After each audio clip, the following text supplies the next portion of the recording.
this whole game where he played like we need a clean debt ceiling, but of course at the same time, just coincidentally, we'll also talk about cuts. It is just the greatest amount of political malfeasance that one could imagine. I suppose it's possible that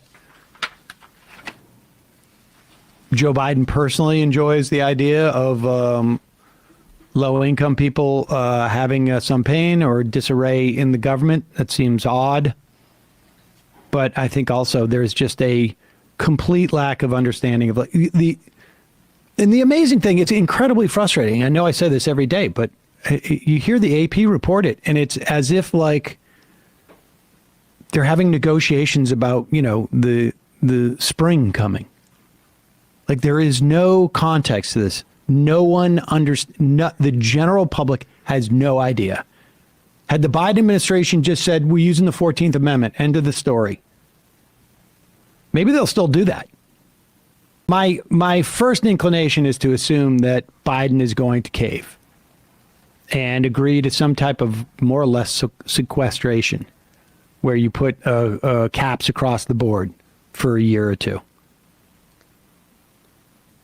But this leak in Politico, and whenever you read something in Politico, I've said this many times before, you really need to read two things. You need to read what's written, and then you need to read why, which is not written anywhere, but why you know this information.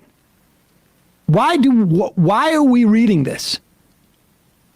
If you were a House Democrat, you know how sensitive it would be for McCarthy to be dealing with Democrats to get around the people who put him in power. If you wanted to stir some stuff, this is what you would do. This would not be protecting Kevin McCarthy to leak this. Because the only people who are going to read this is not the general public. This is just going to be read by Matt Gaetz.